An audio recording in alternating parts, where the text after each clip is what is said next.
Hello students, मैं ज्योति पाराशर आपके साथ आज डिस्कस करने वाली हूँ जो 9th क्लास में हम कर रहे थे ग्रीन स्किल्स के बारे में। उसका हम सेकंड सेशन करने वाले हैं। आई होप सो आपको पहला सेशन समझ में आया होगा और उसमें आपको कोई प्रॉब्लम है तो you can write down in comment box कि हम नेक्स्ट वीडियो में उसको इम्प्लीमेंट कर सकें, आपको बता सकें। ठीक है, अभी हम डिस्कस करने वाले हैं जो सस्टेनेबिलिटी जो आपकी डेवलपमेंट के बारे में, कि जब आपने सारी चीज़ें पढ़ी, इन्वायरमेंट पोल्यूशन क्या है, उसके टाइप क्या है और इकोसिस्टम क्या होता है, फैक्टर क्या है जो इसको मेंटेन करने के बारे में आज हम वही करने वाले हैं।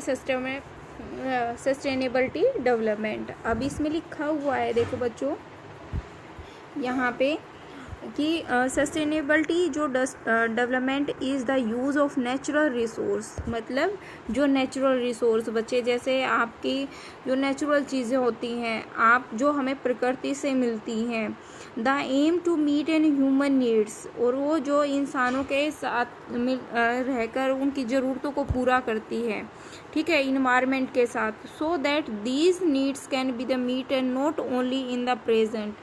तो जो हमें जो प्रेजेंट में मिले वो नहीं, but also for in future generation, पर हमें क्या भी चाहिए, हमें फ्यूचर जनरेशन के लिए। Sustainability development is development that needs, हमें क्या करना है सस्टेनेबिलिटी डेवलपमेंट में, हमें उन चीज़ों को क्या करना है, नीड ऑफ द प्रेजेंट, हमें उनकी ज़रूरत है कब के लिए, फ्यूचर के, प्रेजेंट में भी, प्रेजेंट में तो है ही अभी हम जो जिनके साथ हम रह रहे हैं, विदाउट कॉम्प्रोमाइजिंग, क्या, without compromising the ability of future generations to meet their own needs, कि जो हम फ्यूचर जनरेशन के लिए उनके हम कॉम्प्रोमाइज़ नहीं करते हैं। हम ये सोचते हैं ना कि हमारा भी काम पूरा होना चाहिए, नेक्स्ट टाइम किसी को नहीं पता, ठीक है। तो इन चीज़ों का हमें क्या ध्यान रखना है सस्टेनेबल डेवलपमेंट में, इन चीज़ों का हमें क्या रखना है, ध्यान रखना है। नीचे लिखा हुआ है this definition and the emphasises two important thing, इसके दो इम्पोर्टेंट थिंग क्या है, the natural resource are the vital not only for use but the future generation also, कि जो नेचुरल रिसोर्स है हम बहुत ज़्यादा इसको जो नॉट ओनली अभी जो यूज़ कर रहे हैं, but future generation also, future generation के लिए हम उनको रख सकते हैं और वो करती भी है। जैसे अभी देखो जो हमारी जनरेशन है, जो हमारे एज लोग थे वो नहीं करते थे उन चीज़ों को, बस हमारी जनरेशन उस चीज़ों को बहुत ज़्यादा यूज़ करती है। Second thing, it is a long term concept, ये क्या है, एक लॉन्ग टर्म कंसेप्ट है बच्चों। It does not focus only on the present economic growth, हम जो फोकस कर रहे हैं वो हम प्रेजेंट को देख के नहीं कर रहे, बट इट ऑल्सो भी risk takes into the account the future economic growth, हम उसको फ्यूचर के लिए भी देख के चलते हैं। अब देखो किसी ने जैसे हमारी सरकार ने बच्चों, सरकार ने अभी जो कोविड-19 के थ्रू कोई मेडिसिन बनाई है, वो अभी इस सिचुएशन को देख के नहीं बनाई, वो फ्यूचर में भी देख के बनती है कि अगर फ्यूचर में इन केस होते हैं तो इसको अगर इम्प्रूव कर सकते हैं तो इससे भी अगर बेटर कंडीशन में हमें बेटर रिजल्ट मिल सकते हैं, तो वो डे बाय डे इम्प्लीमेंटेशन करते रहते हैं, ठीक है।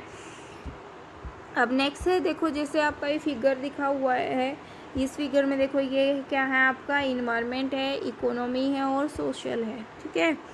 अब देखो यहाँ पे बच्चे देखो इसने लिखा है the idea is to create a system that sustainable, meaning one that can keep going in the definitely into the future, कि हम उन्हें फ्यूचर में भी देखना चाहते हैं।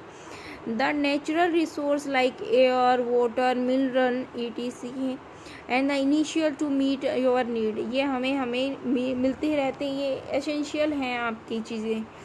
If we and the pollute the air, जो हम यदि एयर क्या होती है, पोल्यूट होती है, वाटर रिसोर्स होते हैं, the deplete the non renewable resource like कोयल, हमें वहाँ में देखो हमारी क्या होती है, एयर पोल्यूशन होता है, वाटर पोल्यूशन होता है, बट हम उन्हें कहीं ना कहीं साफ कर सकते हैं। बट हमारे कुछ ऐसी चीज़ें हैं जो दोबारा से नहीं मिल सकती बच्चों। देखो, हमारा कोयला ख़त्म हो गया तो वो नहीं मिलेगा, पेट्रोलियम है वो नहीं मिलेगी, जो नेचुरल जो गैस है हमारी वो हमें प्राप्त नहीं होगी। तो हमें क्या करना है सस्टेनेबल डेवलपमेंट में, वो हमें फ्यूचर के लिए बचा के रखनी है। The future generation would run the suffer, कि फ्यूचर जनरेशन उस चीज़ को सफ़र ना करें। The concept of sustainable development before the emphasizes that we have to be the right to deny the right of life to the future generation, कि हम उस चीज़ को डिनाई नहीं कर सकते कि अगर ये चीज़ों को हमने सस्टेनेबल डेवलपमेंट में नहीं किया कि फ्यूचर जनरेशन इसका रिस्क उठाएगी। ठीक है बच्चे, मैं अभी आपको कह रही हूँ, अगर कोई चीज़ आपको समझ ना आए तो आप मुझे कमेंट बॉक्स में लिख सकते हो। ठीक है, और अगेन कहता है the words and stroke of the resource is not only means of the present generation but also with the future generation. ये भी बात समझ में आई। हमें जो स्ट्रोक है वो फ्यूचर प्रेजेंट के लिए नहीं देखना, हमें फ्यूचर के लिए भी देखना है कि जो चीज़ें हमें ज़रूरत है तो फ्यूचर में भी तो ज़रूरत होंगी ना। This is way to be the your responsibility. किसकी रिस्पॉन्सिबिलिटी है बच्चों? हमारी रिस्पॉन्सिबिलिटी है to use the environment and the industry to meet your needs to of today, जिनसे आपकी नीड्स हैं, जिनसे आप मिलते हो डेली एवरी डे।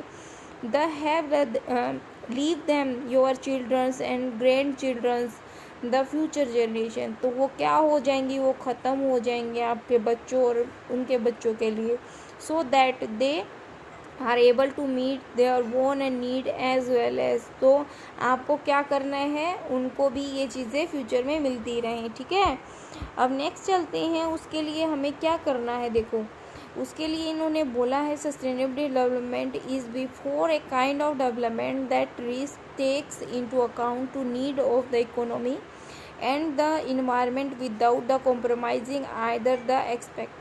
अब क्या होते हैं बच्चे, कुछ ऐसे इंसान भी होते हैं हमारी लाइफ में, हमारी सोसाइटी में, कि अपनी ज़रूरतों को पूरा करते हैं, उन्हें कोई परवाह नहीं होती कि हम कितनी वेस्टेज करते हैं। कोई पानी वेस्ट करता है, कोई कुछ वेस्ट करता है, तो वहीं पे हमारी जो उससे क्या होती है वो जनरेशन पे इफ़ेक्ट पड़ता है।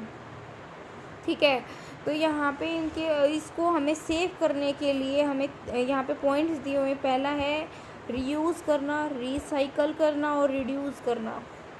रीयूज़ का बच्चों यहाँ पे अगर मैं सीधा सीधा आपको बताऊँ कि क्या होता है, देखो रीयूज़ का अब आपको एक एग्ज़ाम्पल लूँ। घरों में आप जिसके फैमिलीज़ जैसे विलेज में है या शहरों की बात की जाए, जहाँ पे भी गांव से कल्चर थोड़ा बिलोंग करता है। देखो, हमारे घर पे एक कपड़ा आया, क्या आया? क्लोथ्स आया। ठीक है, क्लोथ्स में क्या किया उसने, पहले तो किसी ने सील के पहना, जब वो फटने लग गया उसने क्या किया, उसको एक पोछे के रूप में काम किया। ठीक है, तो क्या है वहाँ पे उसका यूज़ हो रहा है कहीं ना कहीं। ठीक है, या फिर कोई क्या करेगी, किसी की मदर उसको कट करके अपने में से अपनी बेटी का या किसी का एक छोटा कपड़ा तैयार कर लेगी, तो क्या है वो दोबारा से उसको रीयूज़ कर रही है। ठीक है बच्चों, अब यहाँ पे इसकी प्रॉपर डेफिनेशन पढ़ते हैं। देखो, इसने कहा finding the substitute of a non renewable resource that the renewable resource universally solar energy, wind energy and the hydro power and the tide energy, जो biofuel like gobar gas are being and the widely and increasing use and the substitute for an energy source like coal, oil and the natural gas that being and the duplicate and rapidly in my village of India. Solar energy and the applications like solar cookers and the solar lanterns and the solar heaters are being in the encouraged and the promoted by the government in the coastal areas, and wind energy harm as nest by the windmill is the being and used to be generate and the electricity। देखो बच्चों, अभी देखो यहाँ पे solar system की बात की, अभी देखो इलेक्ट्रिसिटी का बहुत जगह बिल आता है। जो हम जिस चीज़ से हमें एक बेनिफिट मिल सकता है, क्या, जो आपकी सोलर है, मतलब जो सोलर प्लेट्स लगती हैं घरों में, आप बिजली क्रिएट करते हो किससे, सूरज की किरणों से, जो हमें कहाँ से, हमें कोई नॉन कॉस्टेबल है, हमें कहीं कॉस्ट नहीं देनी पड़ती, उनको पे नहीं करना पड़ता। उससे हम क्या बनाते हैं, अपनी इलेक्ट्रिसिटी, उससे हम क्या करते हैं, हम कुछ भी अपने हीटर वगैरह जो भी हैं वो आप यूज़ करते हो, वहाँ पे हमारे लिए एक बेनिफिट ही है ना। और वो हमें कहाँ से मिलेगा, एक सूरज से, सन की किरणों से मिलता है। अब देखो बच्चों, जो हमारी बिजली है, बिजली क्या है, हमें प्रोडक्शन करनी पड़ती है। आप देखो कितने कितने सरकार ने परियोजनाएं, डैम लगाए हैं, और डैम से क्या करते हैं कि इतने मेगा वोल्ट हमें बिजली मिलेगी, ठीक है। अब नेक्स्ट क्या करते हैं, रिसाइकल का बच्चे, अभी जैसे देखो कुछ चीज़ें ऐसे होती हैं, जैसे आपके यहाँ कूड़ा उठाने वाले आते होंगे तो ये कहते हैं ना कि ये हमें चाहिए, कुछ चीज़ें ऐसी होती हैं कि वो लेके जाते हैं, ठीक है। अब जैसे रिसाइकल का बच्चे क्या होते हैं, देखो क्या है कि जैसे आपकी प्लास्टिक की बोतल हो गई, वो रिसाइकल होती हैं, दोबारा से उनको रीयूज़ करके दोबारा से उनकी बोतलें बनती हैं, ठीक है। आपके पेपर हो गए, अगर वो पेपर को जब वो लेके जाते हैं, वो रीयूज़ होके आपके पेपर बनते हैं। अगर आप पेपर को वहीं वेस्टेज करते रहोगे तो उन पेपर से क्या होगा। अब पेपर किससे बनता है, पहले तो आपको समझ होनी चाहिए, जो चीज़ें हम रिसाइकल नहीं कर पा रहे हैं, इसके मतलब वो चीज़ें हमें इन फ्यूचर में नहीं मिलेंगी, तो हमें वहाँ क्या करना है, उनको सेफ रखना है। हमें पेपर कहाँ से मिलता है, ट्री से मिलता है, ठीक है। तो वो क्या है, हमारे नंबर ऑफ ट्री कट होते हैं ना, तो इसीलिए आपको क्या करना है, पेपर को सेव करना है। तो पेपर पे वर्क करके आप उसे से एक रख सकते हो, फिर जिससे उसकी रिसाइकलिंग हो जाए। रिड्यूस क्या है, रिड्यूस का मतलब ऑप्शन में बच्चे हम डिस्कस क्या कह रहे हैं, रिड्यूस है कि हमें, अगर हम जिस चीज़ को कम यूज़ करके हम उसको काम चला सकते हैं, तो आपको वो चीज़ें रिड्यूस करनी है। आप घर से बाहर निकलो तो आप स्विच ऑफ करके निकलो, फ़ैन ऑफ करके निकलो, लाइट ऑफ करके निकलो। तो वहाँ पे क्या है, आपको वहाँ पे हमें एक क्या दिखता है कि हम वहाँ पे उससे चीज़ें हमारी रिड्यूस हो रही है, इलेक्ट्रिसिटी रिड्यूस हो रही है, जिससे हम अनदर गाँव में भी एक बिजली पहुँचा सकते हैं, ठीक है। ये बात आपको समझ में आई, तीनों पॉइंट क्लियर हुए। अब क्या है, ग्रीन इकोनॉमी बच्चों, अभी देखो इसका एम क्या है, ये क्या करती है, रिड्यूस द इन्वायरमेंटल रिस्क, क्या करती है, रिड्यूस रिस्क को, दैट ही is the aim to with sustainable development without the degrading environment को डिग्रेड किए बिना।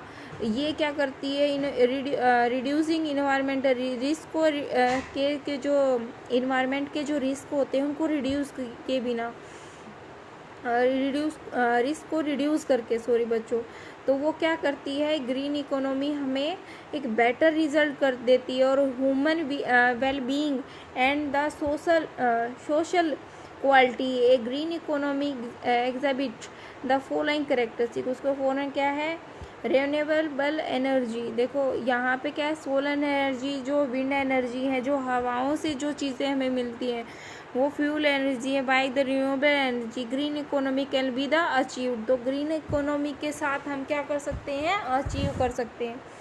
यहाँ पे जो ग्रीन इकोनॉमी जो बिल्डिंग है, ये क्या करते हैं, इसका क्या है, इसके ऑप्शन में लिखा है efficiently use energy, water and other resource, ठीक है। हम ये क्या करते हैं, किससे मिल जाती है, एफिशिएंटली ग्रीन एनर्जी क्या है, using energy, water and other resource. यहाँ पे क्या करते हैं हम, protecting equipment and the health and the improving and the employ and production.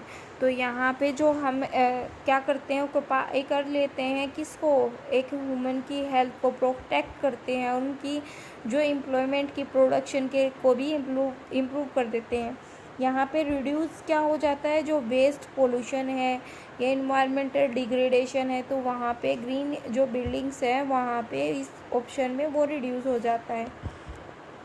अब नेक्स्ट ऑप्शन क्या कहता है हमारा, सस्टेनेबल ट्रांसपोर्ट। अभी देखो बच्चों, अब अगर हमारे इस यहाँ पे हम देखा जाए तो मेजर पॉइंट क्या है, major by the transport system effectiveness and the efficiency as well as the environmental impact of system. ठीक है, तो यहाँ पे क्या है, low carbon and the emission and the technology, carbon and air quality management. यहाँ से क्या होती है, कार्बन जो हमारी जो एयर क्वालिटी है वो इम्प्रूव हो जाती है जब हम सस्टेनेबिलिटी ट्रांसपोर्ट का काम करते हैं। वाटर मैनेजमेंट में क्या करते हैं बच्चे, यहाँ पे जो core to be the green economy, इसमें क्या करते हैं, वाटर रिसाइकलिंग होती है। Managing water in the urban, जो सीटिंग के लिए काम होता है। लोअर वाटर लैंडस्केप होता है, वाटर प्योरीफिकेशन होता है, और जो स्टॉर्म वाटर प्लानिंग होती है। ठीक है, क्या होती है, स्टॉर्म वाटर प्लानिंग होती है। जैसे अभी कहते हैं ना कि बारिश के मौसम में आपको पानी को सेफ रखना है, स्टोर करके रखना है। इन फ्यूचर जैसे आपके खेतों में पानी देते हो, आपके लिए एक बेनिफिट होगा। ठीक है, तो यहाँ पे हम पानी को बचा सकते हैं। नेक्स्ट आपके लिए क्या है बच्चों, वेस्ट मैनेजमेंट। जो आपके जो लैंडफिल डिस्पोजल आप डाल सकते हो, waste minimisation, recycling, resource storage होते हैं, तो उनको वेस्ट करने के बजाय आप ऐसा काम करो ना कि उनको जो वेस्ट मैनेजमेंट है उनको ऐसा रिसाइकल कर सको दोबारा से, ऐसे प्रोडक्शन। ठीक है, लैंड मैनेजमेंट, हमें भूमि का ध्यान रखना है, अपनी भूमि का, कि जैसे ऑर्गेनिक एग्रीकल्चर करना है, हैबिट्स जो कंजर्वेशन होती है, रिस्टोरेशन, जो अर्बन फैक्ट्रियाँ हैं, जो पार्क हैं, तो हमें इन चीज़ों का ध्यान रखना है। एयर मैनेजमेंट की, हमें ऐसे कोई भी प्रोडक्ट हमें धरती पे नहीं डालना है। जैसे अब बोलते हैं ना कि पॉलीथीन का यूज़ नहीं करना चाहिए था, जिस हिस्से में पॉलीथीन बच्चों डल गई तो वहाँ पे हमारी कोई भी चीज़ें ग्रोथ नहीं करेंगी, क्योंकि पॉलीथीन एक ऐसा है कि वो डिसॉल्व नहीं होता है भूमि में। ठीक है, तो इन चीज़ों का हमें ध्यान रखना है। नेक्स्ट हमारी बात क्या है, तो क्या है, ग्रीन स्किल। क्या है बच्चों, ग्रीन स्किल हम यहीं पढ़ रहे थे ग्रीन इकोनॉमी के बारे में। तो ग्रीन स्किल में कहता है, the skill use to be promoting in green economy as known as green skill. क्या किसको प्रमोट करता है, ग्रीन इकोनॉमी को। The skill are needed to be the conserving and the economy system that are needed to be the renewable energy, water treatment and climate change and green construction and the solid waste management। तो यहाँ पे हम क्या करते हैं, इन चीज़ों का ध्यान रखते हैं बच्चों।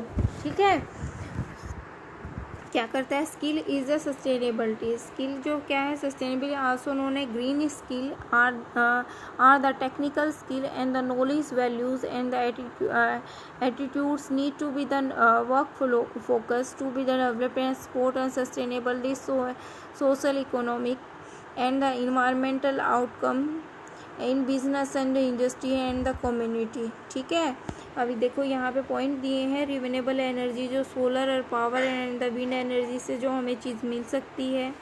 वाटर एंड वेस्ट मैनेजमेंट के, rain water and the harvesting. तो जैसे मैंने बताया ना, रेन वाटर को आप क्या कर सकते हो, आप सेव कर सकते हो, आप सिंचाई के काम में उनको यूज़ कर सकते हो। कंजर्विंग एनर्जी होती है, रिड्यूसिंग पोल्यूशन को रिड्यूस कर सकते हो, क्योंकि ट्रांसपोर्ट हो गया, फैक्ट्रियाज हो गई, तो उनके थ्रू। ठीक है, green skill is a critical is for the making in the transitions from the energy and the emissions and the innovative economy to the clean and general productions and the service। बच्चे इस chapter में main focus इसलिए इसमें किया गया कि आपको जो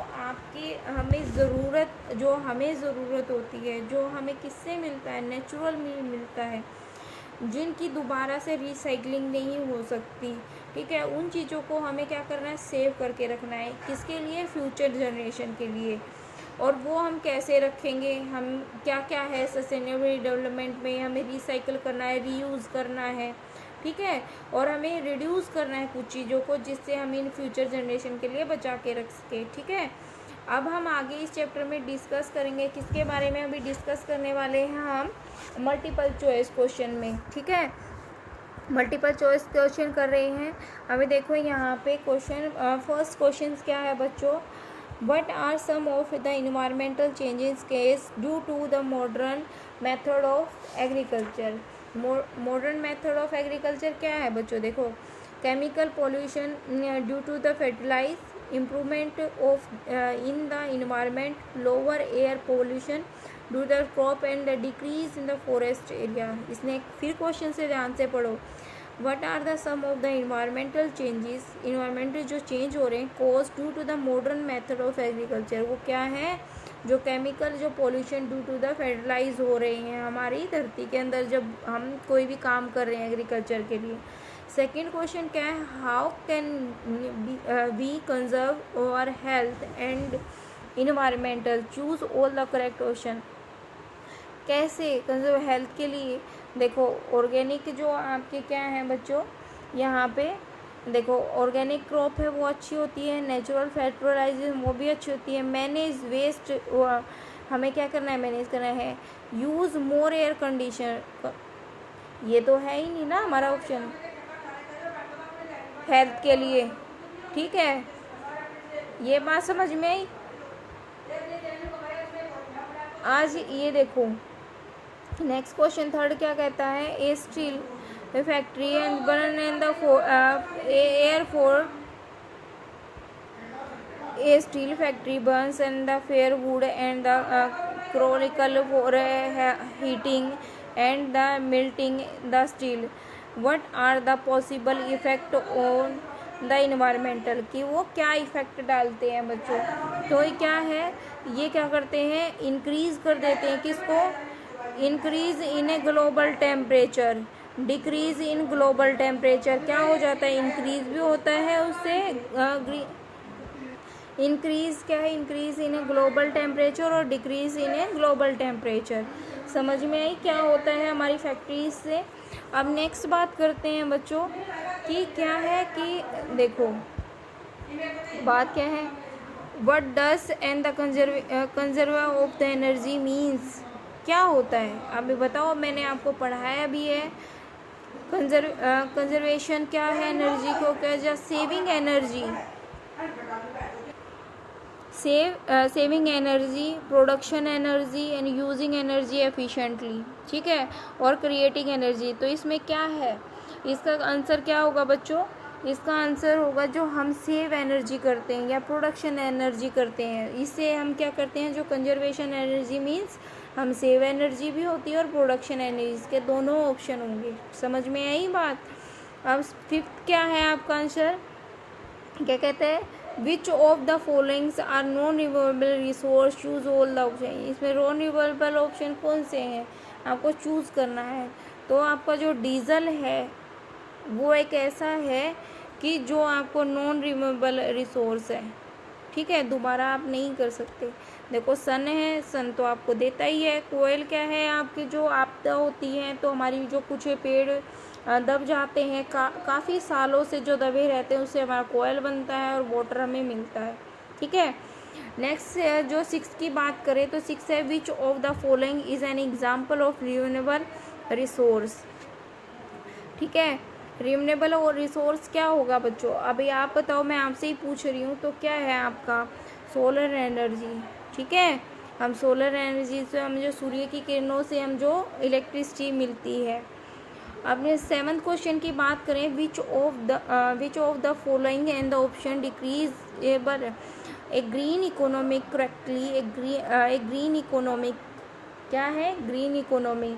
तो इसके जो ऑप्शन है वो बच्चों क्या है, ग्रीन इकोनॉमी में बात करें तो क्या है हमारे पास, use less resource, use more resource, waste less item and waste more item. तो आप बताओ मुझे क्या है, हम क्या करते हैं इसमें, लेस रिसोर्स करेंगे, लेस हम आइटम यूज़ करेंगे। 8 क्वेश्चन की बात करें, which one of the following is not a renewable energy source. Not a renewable energy source क्या है हमारा, कोयल है। One of the best way to be rid of the non biodegradable waste, क्या है, बायोडिग्रेडेबल वेस्ट क्या है आपके पास, तो क्या है आपका रिसाइकलिंग। रिसाइकलिंग कर है ना, जो आपके जो नॉन बायोडिग्रेडेबल हैं तो हम रिसाइकलिंग करते हैं। इन्वायरमेंटल इंक्लूड क्या करता है, दोनों फैक्टर यूज़ करता है, हमारे एबेटिक भी करता है और बायोटिक भी करता है। यही पढ़ा था ना हमने स्टार्टिंग में बच्चों, फर्स्ट सेशन में। अब 11th क्वेश्चन में क्या है, green building and the practice include, जो हमारी ग्रीन बिल्डिंग है वो क्या है बच्चे, प्रैक्टिस इंक्लूड क्या करते हैं, तो क्या है हमारी, only energy, only recycle, only environmental protection, इसका है बच्चों ऑल ऑफ द अबव। हमारी जो ग्रीन बिल्डिंग है वो सबको इंक्लूड करके चलती है, ठीक है। नेक्स्ट क्वेश्चन क्या करता है, the science that with the deals with the relationship of various organisms with their the environment is known as, ठीक है, क्या है, नोन एज। तो अभी देखो यहाँ पे अब क्या है कि ये कहता है एंथ्रोपी है, इकोनॉमी है, इकोलॉजी है या जियोलॉजी है। तो हमने पढ़ा है ना, तो क्या है हमारी, देखो इकोनॉमी, क्या है, इकोनॉमी, सॉरी बच्चों, क्या है आपकी, इकोलॉजी, क्या है, इकोलॉजी सिस्टम है बच्चों।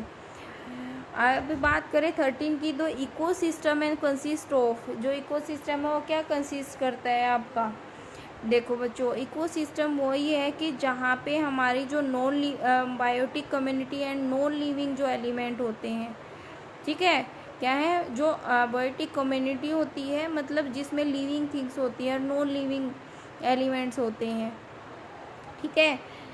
अब क्या है, the region of earth is a life exist, जिसमें लाइफ एग्जिस्ट करती है वो रीज़न कौन सा है हमारा, बायोस्फीयर, ठीक है, बायोस्फीयर।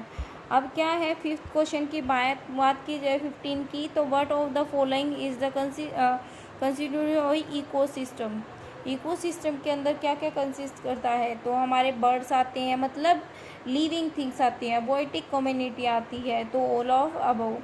पोल्यूशन इंक्रीज किसके कारण होती है, जो इंक्रीज ड्यू टू द, तो इसने कहा कि इंक्रीज पॉपुलेशन के कारण, ठीक है, किसके कारण, जब पॉपुलेशन इंक्रीज होगी तो पॉल्यूशन इंक्रीज होगा। अब नेचुरल रिसोर्स की बात की जाए, नेचुरल रिसोर्स ऑफ पोल्यूशन, तो क्या है हमारा, क्या होगा बच्चों, फॉरेस्ट फायर, जो हमारे फॉरेस्ट जो कट रहे हैं वो नेचुरल है, पोल्यूशन है, तो उसके साथ क्या हो रहा है हमारा, ये इंक्रीज हो रहा है पोल्यूशन। और नेचुरल जो हमारे फॉरेस्ट होंगे तो हमारी नेचुरल रिसोर्स होंगे तो हमारी क्या हो, पोल्यूशन नहीं होगा। अगर हम अब बात करें किसके, जो फिलिंग द ब्लैंक्स है, फिलिंग द ब्लैंक्स की बात करें तो देखो बच्चों यहाँ पे जो है energy dash in an ecosystem, क्या है, फ्लो, ठीक है। सेकेंड थिंग है, he would dash drink and pollute water, किसके साइड, नॉट, किसके लिए, नॉट। एंड थर्ड क्या है हमारा बच्चों, बात करें तो filling the increase the number of factories is one of the case that the pollute, किसके, क्या पोल्यूट होता है जब फैक्ट्री इंक्रीज होती है, तो वाटर। उसकी बात की, the term environment has been derived by the French word, कितना, इनवर्ड ओनर, ठीक है। अगर लास्ट क्वेश्चन हम देखें, last filling the blanks and the derivations are dash, क्या है, प्राइमरी कंज्यूमर है, क्या है, प्राइमरी कंज्यूमर है। बच्चों आई होप सो आपको समझ आया होगा। अगर आपको कुछ समझ नहीं आता तो मुझे प्लीज़ कमेंट बॉक्स में लिखिएगा, ठीक है। आज के लिए इतना ही, मिलते हैं नेक्स्ट यूनिट के साथ आपकी और हम डिस्कस करेंगे, ठीक है। आज के लिए इतना ही।